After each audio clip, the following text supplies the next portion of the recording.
All right. So what y'all just general, what did y'all think about the reading? Liked it or didn't like it? What are your thoughts? General thoughts. I liked it. It was really easy to read. I like it because anyone can read this and understand. Yeah, very straightforward. Yeah, okay.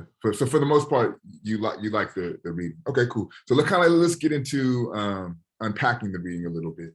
Who would like, so we had 3 breakout room questions on the table here. What was the thesis? How does the thesis of this reading contradict the thesis of our previous readings? And then what stood out to you most about the reading? Who would like to share? I can share. So we thought that the thesis was pertaining to like Black boys not being Black, not to be considered as Black men, not to be considered men. And what contradicted this thesis from last thesis, the last reading thesis, was that the last thesis of that one was basically like it was pertaining to like all Black boys and Black boys and both Black men being men, and this one was a little bit different. And what we talked about like that stood out to us the most was it was this a line in this, the reading. It was like the conversation we need to have is about how Black men, even Black boys, are denied the right to be young, to be vulnerable, and to make mistakes. And that stood out a lot because not only the Black boys, but Black men, they're allowed to like show their feelings, make mistakes. A Black man make a mistake, he's going to jail. No matter the mistake consequences, a young Black boy makes a mistake, drives still, he's going to jail. A white boy, white man does the same thing they did, and in retrospect, they won't. They get like rehabilitation, just other ways out. Black boys, Black men, we don't get other ways out. So that really stood out more. Call out, Lanisha. Thank you. Who else would like to share? We'll get 2 more. I can share. So we said for the first question, the thesis that Black boys are being denied of their youth. And then the previous reading, we said that that Black men, what did we say? That in the last reading that Black men are like sought out as, like men in general are sought out as boys in society, that they don't grow up and they're not in control of the household, and that Black women were the ones taking initiative. And then the last question that stood out, that society always sees Black men as a threat, whether they're doing anything or just standing there, which we saw in the article with Zimmerman, how he treated Trayvon. So yeah. And then LJ, I think you had your hand up also. Thank you, Armani. Yeah, definitely. So in our group, we had like good conversation just about the day-to-day struggle of not just Black boys, but boys of color, right? Because one thing about marginalized people, we have very similar experiences. So with that, we had discussions around that. Many of us are familiar with the Trayvon Martin story. I know I am, even though it happened in Florida, and Florida's a subtle. There's very significant differences in Florida than California. So it's a story we're familiar with. Watch, we kind of, a lot of us kind of followed it. I know I followed it in the news and how the story was sensationalized, especially when there was a verdict, a not guilty verdict. It kind of just spoke to the hypocrisy of the so-called injustice system. But specifically for me, one thing that came up was something I mentioned a couple of weeks ago in relation to this material was the theory of African-American offending. And so this is a theory that was, presented by, a few scholars. But the key part of this theory that I wanted to read to kind of share with the class is African-American offending. It posits that African-American offending is motivated in part by common experiences in racism. This theory argues that these experiences contribute to a shared worldview that includes both an accumulation of bad feelings towards pro-social institutions and legal cynicism toward the justice system, leading to decreased social bonds and a greater predilection towards delinquency. They also suggest that racial socialization can help mitigate these effects of racism. So, with this theory, it just kind of highlights the very unique experiences, of Black boys and Black men. And we all know that a lot of that on the peripheral is racial profiling. You know, it's this assumption, the presumption of, you know, the being presumed guilty, you did something, kind of which was the case for Trayvon Martin. And this is what we live with. Like, there's this idea that, you know, you're black, you're a boy, you did something wrong, or you're about to do something, so we can go and handle and do whatever we want to you. And that's going to be the law that stands. And we've seen that, you know, in the days of lynchings and so forth and so on, where white men can take justice in your hand, which was the case with George Zimmerman. And keep in mind that this man wasn't even arrested originally. It took a public outcry to get this man arrested. And this was in 2012. So it kind of speaks to what we up against, you know, as black boys or black men. Absolutely. Lizette, did you have your hand up? Me? Yes. Okay. Yes. Go ahead. Yeah. What we discussed in our group was how in the the years were kind of like how the year react, because there was no enough racial variety. Yeah, and also because there was mostly women. Yeah. And yeah. Yeah. So just to paraphrase, I got kind of a background noise. Correct me if I'm wrong. You're saying that the lack of diversity in the jury also led to the not guilty verdict, along with it being all women in the jury also led to that not guilty verdict, correct? Yeah, okay, cool. No, it's all good, it's all good.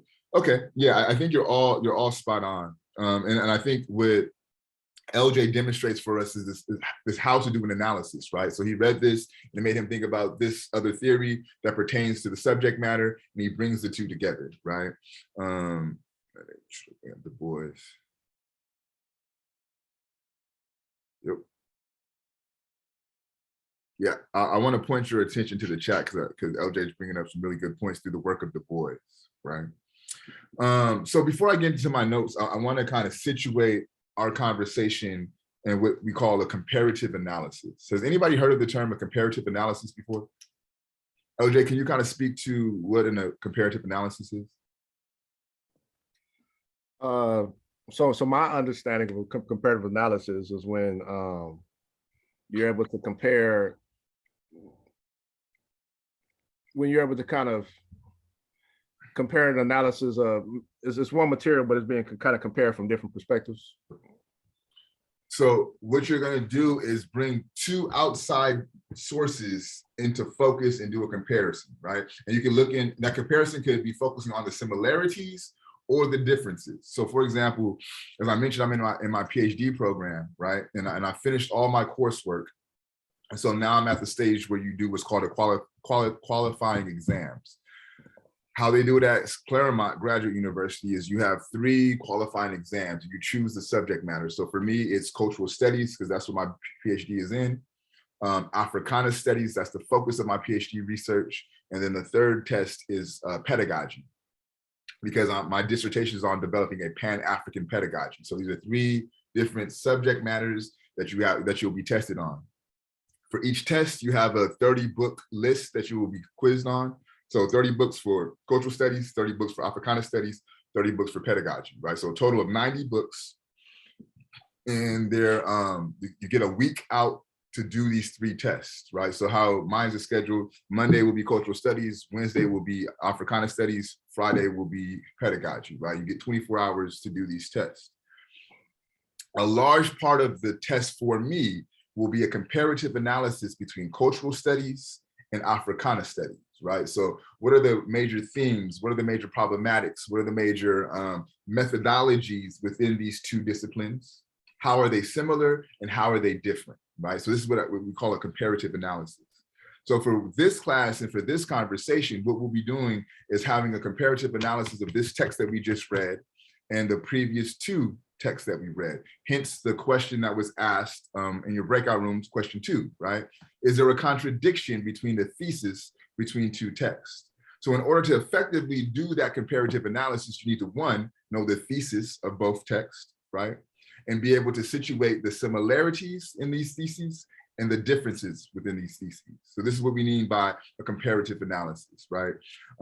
It could be looking at things like African American male theory and a comparative analysis on Black feminist or Black womanist theory, right? So you're gonna look at what are the similarities between these two theories, what are the differences between these two theories. That's what I mean by a comparative analysis.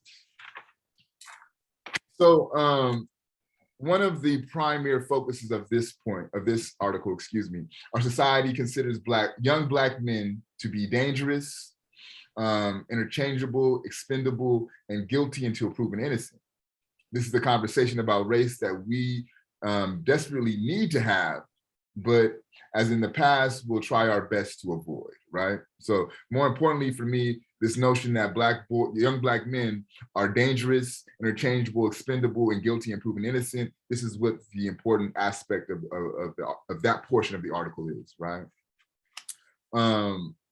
Picking up, I believe it was on Lizette, who was talking about the jury, right? He said those jurors also knew that Martin at the time of his death was just 3 weeks past his 17th birthday, but Black boys in this country are not allowed to be children.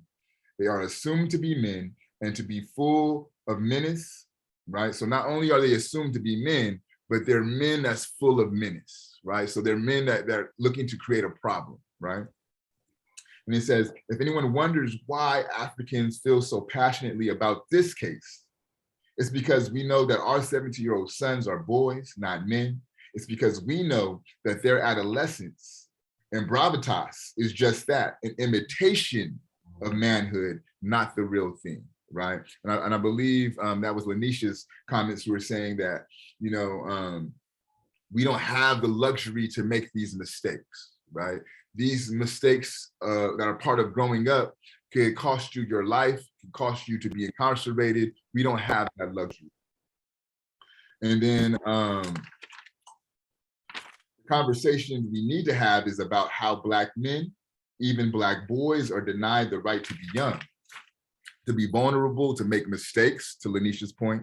We need to talk about why, for example, Black men are more likely than white men to smoke marijuana, or no more likely, excuse me, than white men to smoke marijuana, but nearly 4 times as likely to be arrested for it, and condemned to a dead-end cycle of incarceration and unemployment, right? Then he poses this question.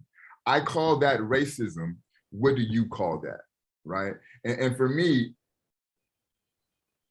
this sparked a conversation that was had in our faculty meeting for Pan-African Studies, right? Like having to be very specific in your terminology. I wouldn't liken this to racism, because what he's talking about is a very specified experience for a specific group of people, right? When you start saying racism, for me, that includes all of the groups who are within this competition that we call race, right? What the author is actually talking about, in my interpretation, is anti-Blackness, right? He's not talking about the inability of people of cultures, young boys to become men, right? He's not talking about the indigenous communities' inability for their young boys to become men. He's not talking about the Asian communities' inability of their young boys to become men. He's talking about the Black communities' inability of those young boys to become men. So to me, that's not racism, right? That's anti-Blackness that is being focused towards a certain segment of the Black population, in this case, men, right? So I only bring this up to say we need to be specific, very specified in how we articulate our oppression. Because what's happening now is when we talk about, so let me back up a little bit. So in the 80s, right? In the 80s and the early 90s, if you're advocating for minority programs, right? That meant Black folks. That was the coded language for Black, right? So when they were talking about minority boyhood programs, minority whatever programs, those resources and funds were being moved into the Black community, right? Now, when we talk about minorities, they're not talking really, by and large, about Black folks, right? Especially in California, the minority is the indigenous community. That's the focal point. So when resources are being allocated under a minority support program, they're not going to us, they're going to the indigenous communities, right? And so, and I'm not saying this to say that the indigenous community should not receive support. What I'm saying is, if we are going to organize, advocate, and cause up shit to get our needs met, right? We want to make sure that our needs are being met. If we're the one organizing, if we're the ones dying, if we're the ones putting ourselves out there, right? So we have to be very specific on how we move, because the powers that be will do all in their power to make sure that that Black need is not met, right? And I say, well, you said in the minority program, we have these minority programs, what's the problem, right? But we're still suffering. So we have to be very, very specified in how we address this grievance. So let's get to this thesis, right? The thesis is said very clearly. It's in the title, right? Black boys are denied the right to become men, right? Denied the right to become boys, or denied the right to be young, right? Denied the right to be youth, right? This is the thesis of this particular reading. While all the previous readings are saying that Black boys are unable to become men. And that's the fundamental contradiction, right? One is saying that you're only being looked at as a man, no matter how old you are, right? And the other one is saying that you don't have the ability to be a man. And to me, this is a contradiction at play in the way that society views Black manhood, right? And these are two separate Black authors kind of at odds in the way that they think about this. Now, one thing you could do as an intellectual, right, is pick a side and say, well, you know what, I'm rocking with African-American male theory because I like that better. And say, fuck what he's talking about in this article, right? That's one way of doing intellectual work.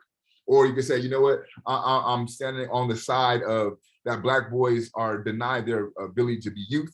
I don't want to hear what they're talking about, this idea that they can't be men, right? So you chose your side. That's one way of doing academic intellectual work. For me, what's more fecund, what's more generative, what's more instructive is bringing these two theories that are seemingly opposing together and seeing how can we produce work, right? Where is this, what is the intellectual production that can be birthed by bringing these two seemingly opposing theories together in conversation, right? And I want you all as scholars to start thinking in those terms, right?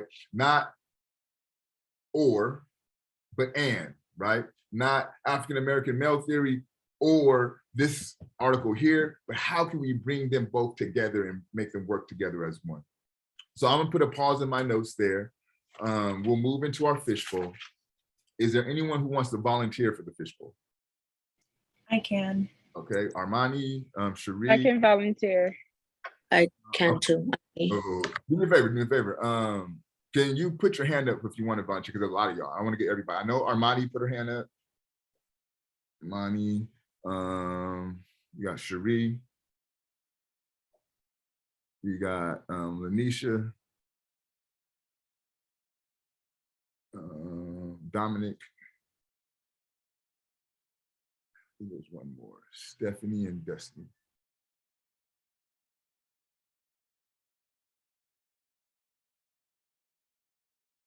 Okay, this is what I got. Let me know if I missed you. I have Armani, I have Cherie, I have Lanisha, I have Dominic, I have Stephanie, and I have Destiny. Is anybody missing? Yeah, I raised my hand. Anaí. I'm sorry, say it again. I raised my hand. Anaí. Anaí. Can you raise it one more time? Because I'm trying to look for your icon. I'm sorry.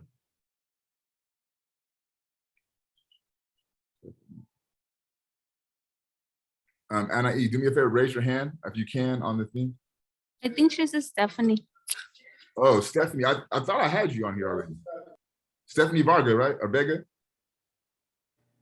So one more time, just to make sure I have everyone. I have Armani, I have Cherie, I have Lanisha, I have Dominic, I have Stephanie, and I have Destiny. Is that everybody? I'm missing. I raised my hand. Stephanie, is that how you pronounce your name? Oh, it's Stephanie? That's what it says on the on your screen. Oh, my bad. Then yeah, for now I'm Stephanie, but my name is Anaí. Can you change that for me? I don't even Yeah. Please. All right, so I know I have you on Armani when you put your Armani when you put the name on there. So I think we should be good. So while she gets her name changed, we'll go ahead and start the fishbowl. Whoever wants to start it off, it's on you. I can start. So I want to say I think there was like a last couple, 3 paragraphs that stood out to me is when Zimmerman had the right to self-defense, but Trayvon Martin didn't. And it made me realize, not made me realize, but it took me back. And I told the group chat I was in, how I went hiking with my partner and my friend, and we were driving through a neighborhood and we got lost. The GPS took us to some neighborhood in Arcadia. And so we stopped because I lost service. So I was like, I didn't want to keep driving. And my boyfriend didn't want to keep driving. And this white woman literally came out and she was pretending like she was, fixing her plants. And then she came down the hill. And it was like a whatever neighborhood. It wasn't anything fancy. And she approached us. She's like, are you lost? And I was like, oh yeah, we're lost. And then she helped us. And I was like, I was assuming something bad was going to happen. And then she was nice about it. And then she's like, now you can go. And I was like, excuse me? She's like, you can leave the neighborhood. Like, you don't belong here. And she's like, I called 911 on you guys already. And I thought that was pretty interesting. She's like, you guys are threatening. And then she literally slammed on our window. She's like, they're going to kill me. And then just a whole little situation. So that made me think back to that scenario of just being a threat because we're Black, and especially my partner, since he's Black as well. And that just made me feel like, why are you guys feeling so threatened by us when we're not even doing anything? Yeah. Yeah, thank you, Armani. This makes me think of this notion of matter out of place, and I'll touch on that after the fishbowl. Who's next? I can go next. So I want to touch on 2 parts about the conversation. I know growing up a lot, because I have a younger brother and then I have a lot of older brothers. And my mom used to always tell my younger brother, don't be rowdy outside. Make sure you don't walk with your hood on. Make sure they see you, present yourself well. Don't yell, don't talk back. Just make sure you sound professional to the fact that they wouldn't do anything to you. Don't step out of line. Make sure your hand's not in your pockets. Listen whenever they tell you something, the police pull you over. And it just dawned on me the fact that my brother went through that and my oldest brothers went through the same saying. Even me, I got taught the same thing. They shoot females too. Just make sure you listen. Just listen when you listen. We got taught these different commandments that a white person wouldn't necessarily go through in life. So it was kind of shocking. And I remember I told my friend, I was like, oh, my mom be telling us, oh, be careful, when the police pull you over, make sure you put your hands out the window. It's just I never got that talk. My brother never got that talk. We never got that talk. And I was like, yeah, it's easier to live in America for a white person than it is for African American and someone of African American descent and a Black person. It's kind of hard to live in a place that you're not welcomed, and you can easily get shot walking down the street. And then it's not only that the cops and anybody else is killing us, we're also killing ourselves instead of working together and uniting. And then I also want to talk about how it seemed like he wasn't going to go to jail, because he wasn't going to go to jail when it took them 6 weeks to investigate the crime. When he killed him, they didn't do any drug tests, alcohol tests, nothing of that sort. He was on the phone with 911 and following him. It wasn't the other way around where Trayvon Martin was following him, threatening him. It was basically he asserted this type of dominance in a young Black male walking up the street. And he felt the need to say something to him to get a reaction. It seemed like he wanted that reaction and that justified him killing him. Good call out, Misha. Thank you. Who's next? I could go next. So for the reading, I kind of relate, but so I was riding the bus and after work, around 3rd and Fairfax, and then here comes a Black young boy with his headphones, jamming. He sits down next to me, and then a white man comes and oh, move, that's my seat.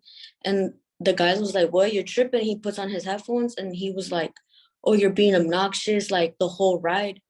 And then I got annoyed of that because, he was like, we're all tired, we're all sitting down. And I had to cut him off. I was like, bro, you're tripping.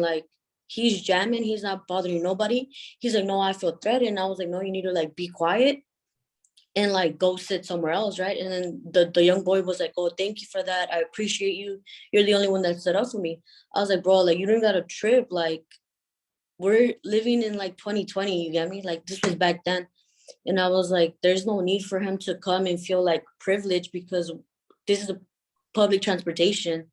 And I felt like everybody was so scared to like speak up because he was a white man, but it's like, you're here riding public transportation as well, you know, like who are you? Yeah. But yeah, I felt like everyone feels threatened from a white guy, but it's like, bro, he's just like us, you get me? Like he bleeds too, he hurts too. Like there's no need for you to have fear. But I guess like I don't have that logic like other people, you get me? I don't know if I make sense. Yeah, But absolutely. Yeah. yeah. And I thank you. So you hear a lot of talk. I'm gonna make it real quick because I know we got a lot of people. You hear a lot of talk about solidarity, right? Like, oh, we need to be in solidarity with communities. Which you exhibited was how you be in solidarity. Like, fuck the lip service. I want to hear about you talking about solidarity. Actions like what you demonstrated is how you show solidarity. So I appreciate that. Who's next? Oh, go ahead. Go ahead. Okay. I want to follow up on that because, like I said earlier when we started, I'm the oldest of 5 kids, and 3 of them are boys, Black boys to be exact. And my brother had some type of experience yesterday. He's 17. He's not, in any gangs. He, typical child, innocence and everything. And he was going grocery shopping for my mom. Because she's at home, she is disabled at this time, and it's where my mom and my siblings, they live in a predominantly white neighborhood, but it does have different variations of cultures. Like everyone's super friendly, like we've been there, we met everyone. But on this particular night yesterday, he went to the grocery store. My brother dresses like any other kid. He has earrings in his ear, jeans, his J's or his Vans or whatever. And he said he was going down the aisle. He noticed some people looking at him. And he was like, okay, whatever, grocery shopping. He said that it was 2 men and 1 woman. And they kind of walked past them. And he's like, he had told my mom, he's like, when you get that feeling of something isn't right, he said that the woman walked past him, looked him up and down, and was like, just looking at him. And he's like, okay, that's weird. So he went to another aisle to disrupt what he was doing in order to just, forget the situation. And my brother, like, sometimes his pants like fall down. So, he pulled up his pants. So I guess they took that as a sign of like him saying like, what's up? Like, what are you trying to do? Mind you, he's in the grocery store. We go there all the time. We know everyone and stuff like that. And he said, I asked him, I was like, was there a security guard? He's like, not close by. And so he said he just left where he was at and just ran to the car because he just had that feeling like, I'm not gonna win. It's not gonna be a good situation. And mind you, this is my brother. Sorry if you guys can't see, this is my brother. He has dreads, he's Black, he's 6'1", very smart kid. He's on the honor roll. But like I was saying in my group, that all these projections on Black men, Black boys, Black children are just being reiterated today, whether in pre-slavery it was like, oh, we see a Black man, we're gonna hang him, whether he's a child or whatever. Then you get to the Emmett Till days where, oh, we think you're looking at a white woman, we're gonna kill you. Here you have now, it's like, oh, we see a Black man, oh, let's shoot him down like Trayvon Martin because he looks offensive. Here you have now in the present day, oh, he's just Black and he's adjusting himself. Oh, there's something, the way he's standing, the way he's looking, when any other person can do that and wouldn't get batted in the eye. And it's just, everything is like, the more we fight in resistance, whether it's peaceful or non-peaceful, it just gets reiterated into something where it's becoming more present. It'd be on camera. It'll be right in front of the judge, in front of people of high power, and it still gets no attention that we need. And professor, based off of what you were saying, that no, like when we fight back and we demonstrate like resistance, and as far as like proving that, you know, who we are, it's just like it just keeps getting turned around. Like we say we want peace and we just want to be treated like humans, but they'll be like, oh, okay, we'll put a Black person on a poster board and then you guys should be okay. Oh, okay, we'll bring Juneteenth to, you know, media attention. Oh, okay, you guys are be okay. It goes around everything we want. We just want to be treated like people. And it's like, okay, yeah, but let me do this. Oh, let me put Harriet Tubman on the dollar bill. What is that going to do for us? Eventually, the dollar bill is not even going to be in existence, just like the penny. Like, what is that going to do? That's not going to help. And with these articles, it just shows you like from past to present tense, it's still going to be the same, just like Trayvon Martin. He could be any one of our kids, brothers, cousins, whatever. And in the article, it says that it's because we know that our 17-year-old sons are boys and not men, but that's not how everyone else sees them. They see them regardless. And it's crazy because if you see a young kid of Black descent and they're like kind of big, you know, black children sometimes a little husky, they'll be like, oh my God, is he 7? And it's like, he's only 4. Yeah. And it's like, you can't tell me that all 4 and 7-year-olds look the same, because they don't. But that's just what I wanted to go off to piggyback off of NIE. Thank you, Sheree. We have Dominic and Destiny. Who's next? I can go. So I have 2 things to say now.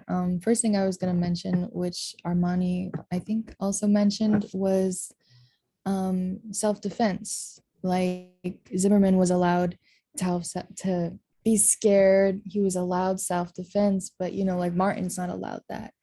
And I had brought this up in my group and they had said, oh, well, he was kind of acting like kind of hard, you know? It's like, yeah, well, if someone's following me with their van with a loaded gun, aren't you gonna act, you know, like, aren't you gonna act hard too? Like, aren't you kind of gonna show some dominance?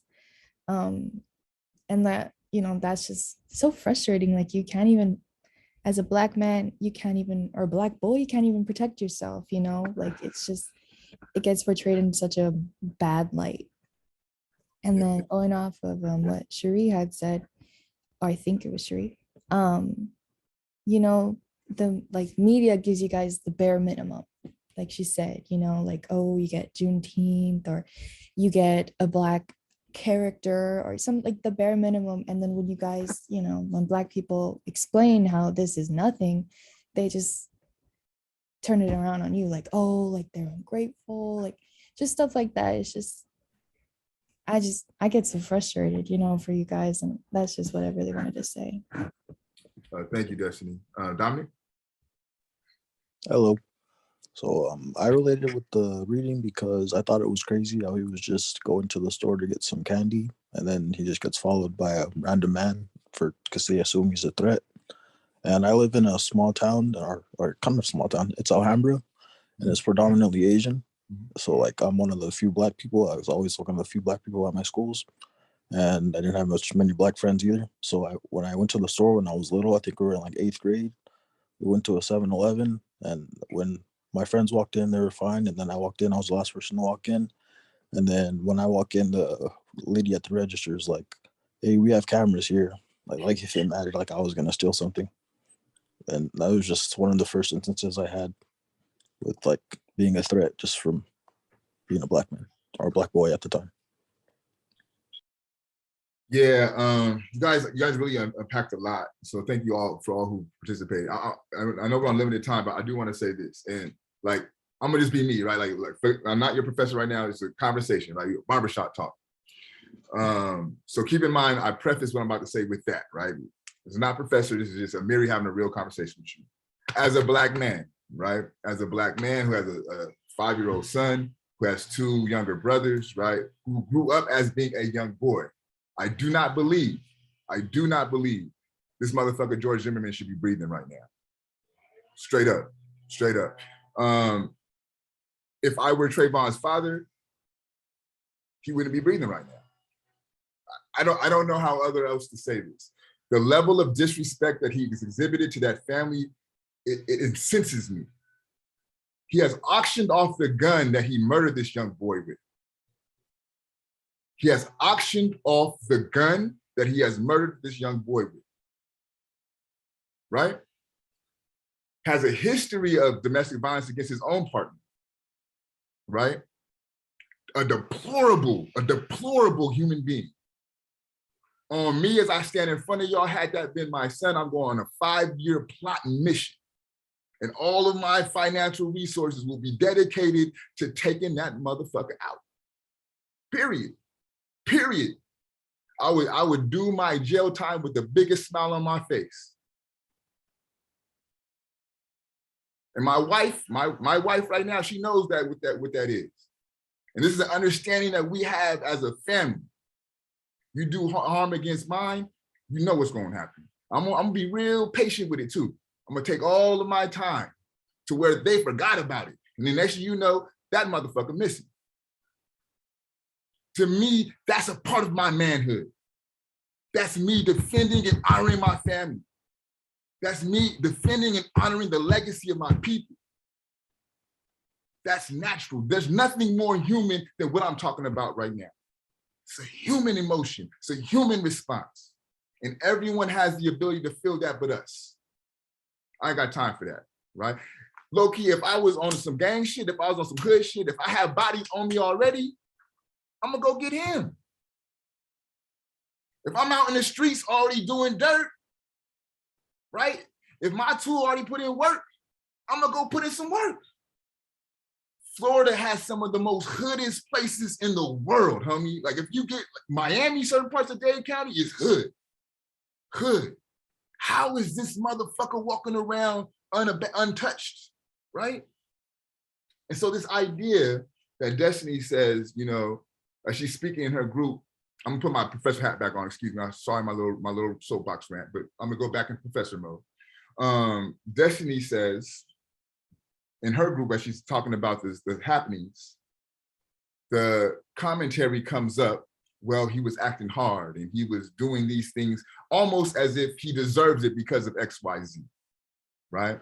This goes under this idea of respectability politics, right? This goes, again, under this idea that we don't have the right to exhibit human capacities and human emotions. I want you to think about what manhood was in pre-colonial West Africa, right? Boyhood rites of passage, right? Demonstration of physical prowess at adolescence. Adolescence is Trayvon's age. Physical prowess is that something goes on, I'm gonna show you that I have the physical ability to defend myself, right? So what Trayvon was doing was natural for him as an African man, right?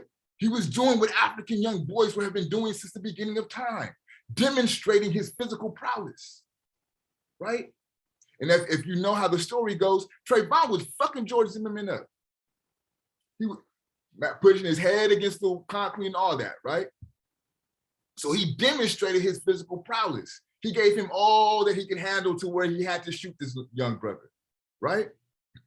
So again, when you start questioning things like him acting hard, what you're really doing is subjugating his humanity. If you were being followed, if you felt that you were being threatened, what would you do? I would call you a punk if you're acting hard. That's what you need to do in that moment. That's a natural response. That's a knee-jerk reaction to being threatened. That's what the animals do. What do you think a porcupine does when it's being threatened? It opens up those spikes. It acts hard to let them know that don't fuck with me, right? It's the whole point. He's doing what he's supposed to.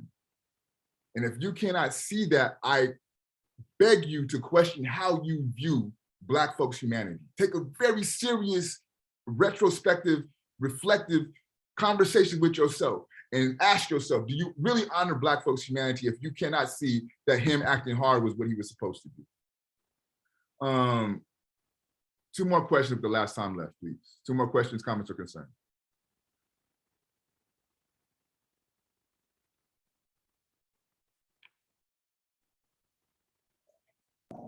I just want to say to the people who was like, who said like he was acting hard, that was like, I was mad.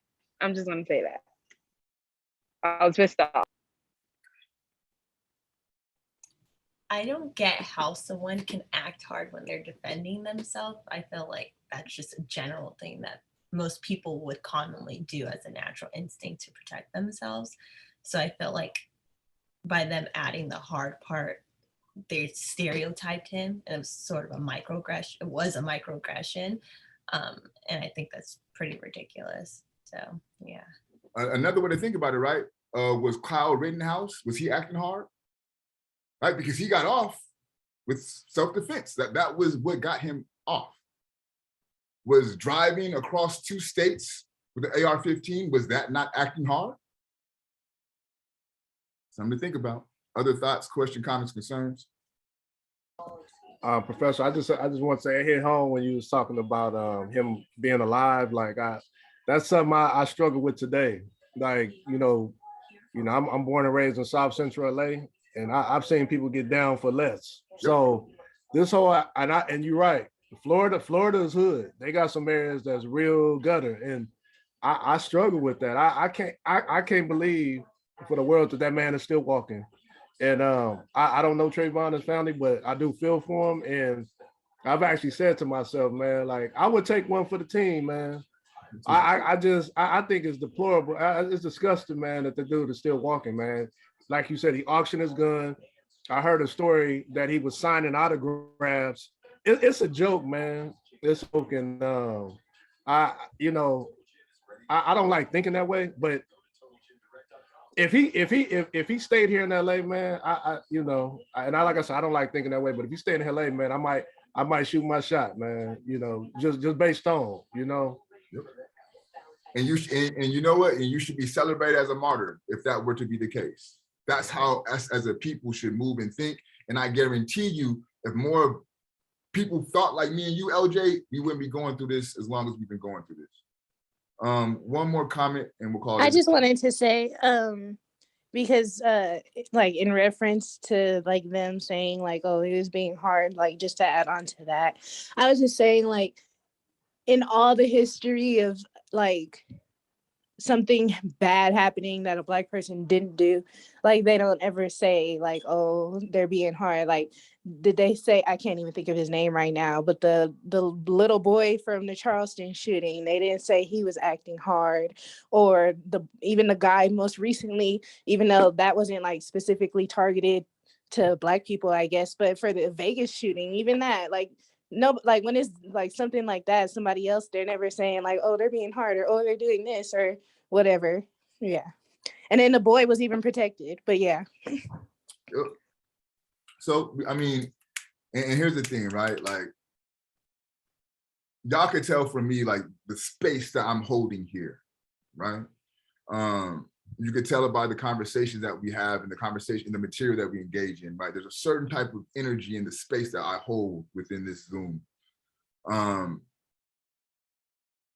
And I think this conversation demonstrates that even within this space, these anti-Black ideas can infiltrate, right?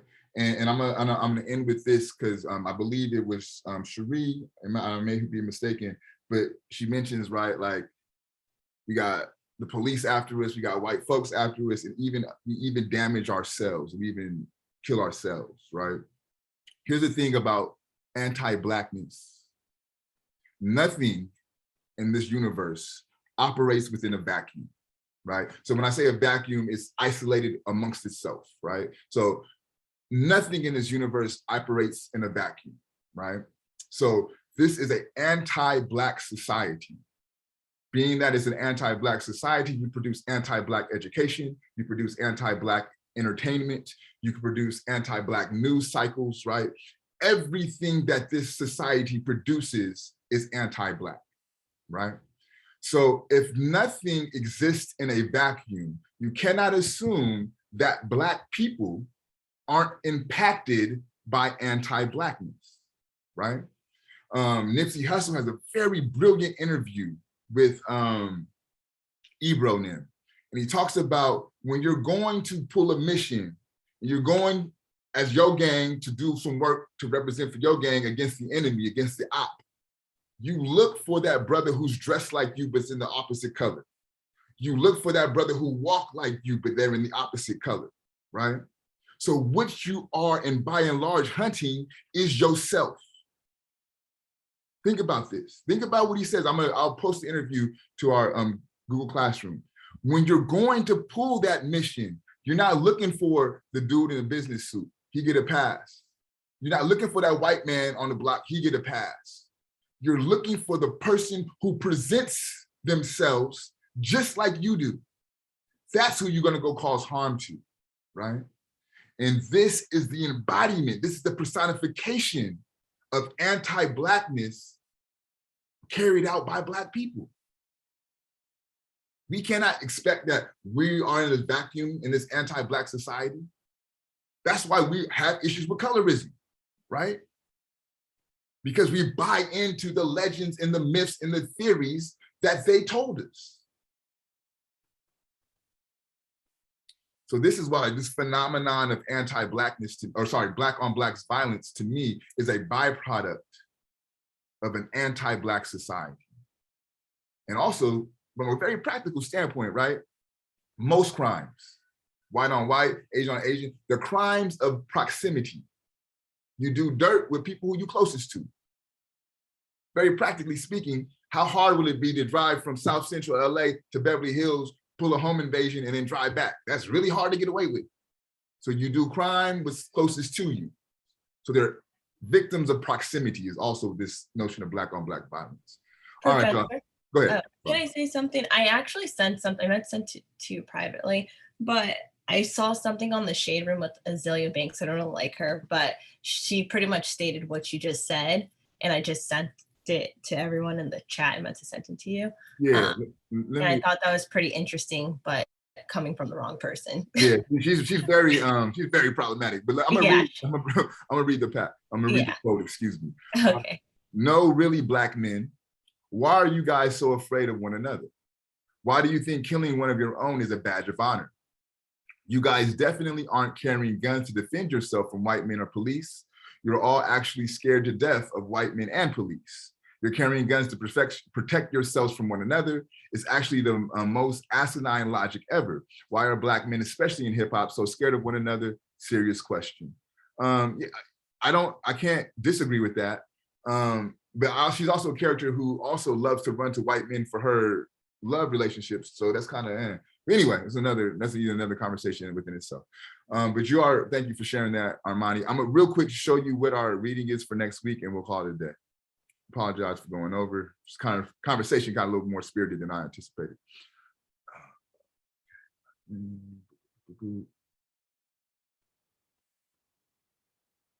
Okay, so we'll move this way. So the next one will be Mandingo Fantasies. So read that one first for next week. And I'll be emailing that to everyone by Thursday. But if you don't want to start, you don't want to wait till Thursday, you want to get that started, you could go there. That's for next week. Is there any other last minute question